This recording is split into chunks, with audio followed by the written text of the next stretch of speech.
El pasado domingo 21 de abril, decenas de miles de colombianos salieron a protestar contra el mandatario izquierdista Gustavo Petro, un presidente alineado con el socialismo del siglo XXI, quien pretende intervenir el sistema sanitario, convocar una asamblea constituyente y que además es investigado por el financiamiento de su campaña. Vamos con el informe. Decenas de miles de colombianos salieron a las calles el domingo en la última manifestación de rechazo a la agenda de reformas del presidente izquierdista Gustavo Petro. Las protestas se llevaron a cabo en varias ciudades, incluyendo la capital, donde los manifestantes llenaron la Plaza Bolívar frente al Palacio Presidencial en Bogotá. Desde que el exguerrillero de izquierda asumió el cargo en el 2022, las protestas han sido una constante, pero han ganado impulso recientemente. Petro ha planteado la posibilidad de reescribir la Constitución para impulsar reformas sociales que ha sido incapaz de avanzar frente a la oposición. Un reciente revés para Petro ocurrió cuando el Congreso de Colombia rechazó una legislación que buscaba aumentar el control estatal sobre el sistema de salud del país. Como respuesta a esta derrota, Petro ordenó por decreto la toma de control de dos de las principales aseguradoras médicas del país, de las cuales dependen millones de colombianos.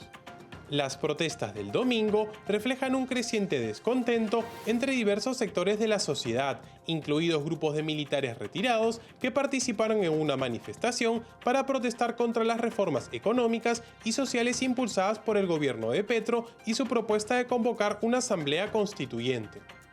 Este clima de tensión subraya la oposición que enfrenta a Petro al intentar forzar propuestas de su agenda socialista. Uno de los temas que más ha generado la reacción de la oposición es el intento de Petro de tratar de controlar el sistema sanitario colombiano. El pasado 3 de abril, el Senado, la Comisión Séptima del Senado, archivó un proyecto de reforma del sistema sanitario presentado por el oficialismo. Y bueno, este ha sido uno de los principales reveses que ha tenido Gustavo Petro desde que asumió el poder.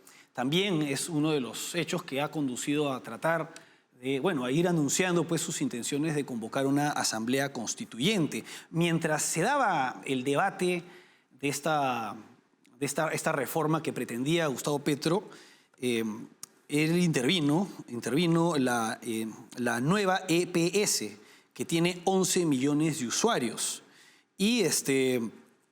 Y poco antes había intervenido otra que es la EPS Sanitas, con 5,7 millones de afiliados. Esto pues ha generado bastante descontento y por ello es que esta marcha además se ha denominado la Marcha de las Batas Blancas, en vista de que fue convocada por la Asociación Colombiana de Cirugía y luego pues se unieron todos los sectores de la oposición a este gobierno. La idea de estatizar la sanidad es bastante preocupante porque el poder político acaba acumulando el dinero de los contribuyentes y malgastándolo en gasto corriente, como por ejemplo los sueldos de burócratas.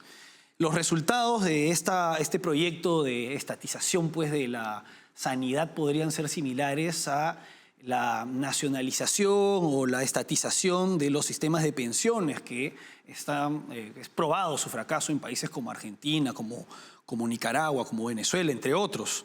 Además, todo ello conduce gradualmente este tipo de medidas a la politización de los servicios públicos y a que estos acaben incumpliendo los objetivos con los que fueron creados. Petro carece de mayoría en el Congreso.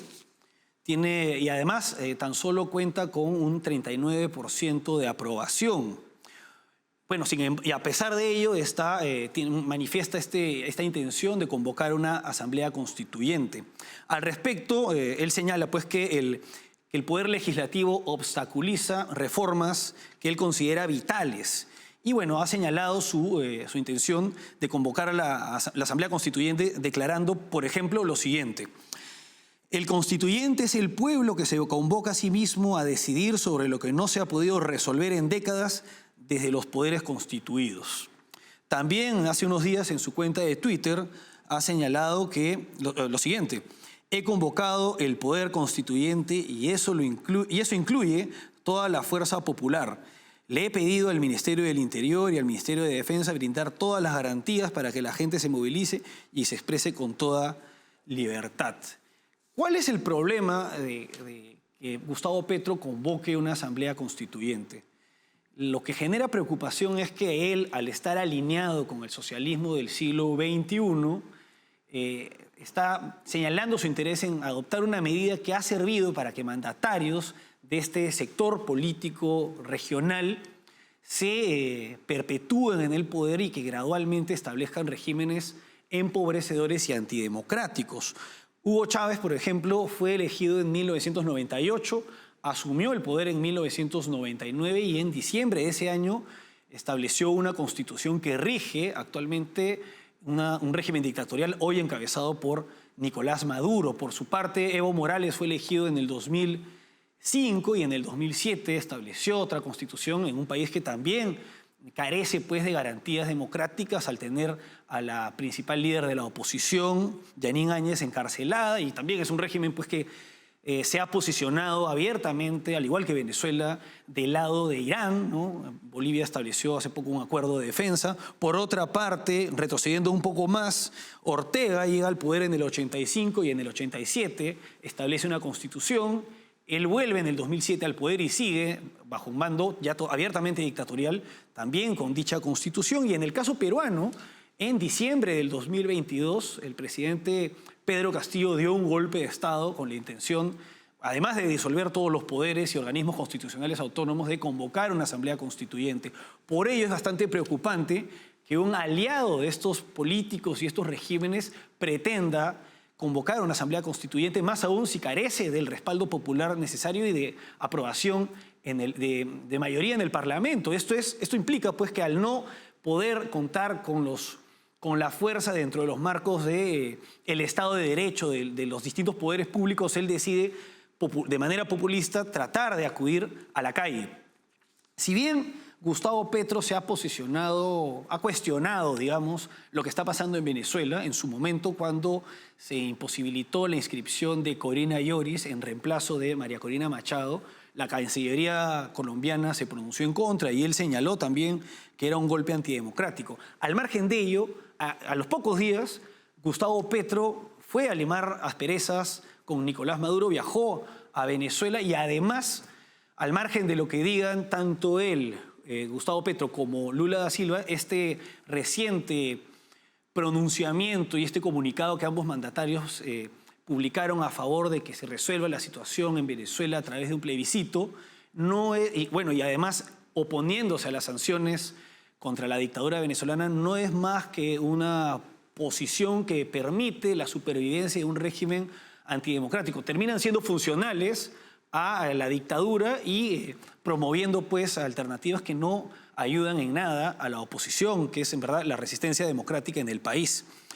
Para terminar, tenemos también el tema que también genera descontento en el país, que es el tema del hijo de Gustavo Petro, quien se encuentra que fue detenido hace poco y que fue detenido por lavado de activos y enriquecimiento ilícito el año pasado. Ahorita está con libertad condicional y en su momento declaró que para la campaña presidencial de su padre se había contado con dinero del narcotráfico.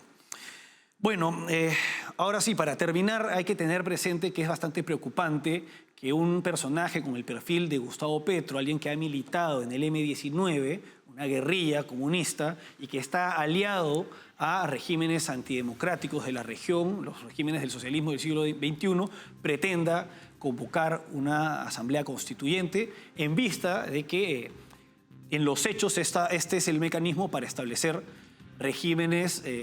gradualmente regímenes antidemocráticos y empobrecedores.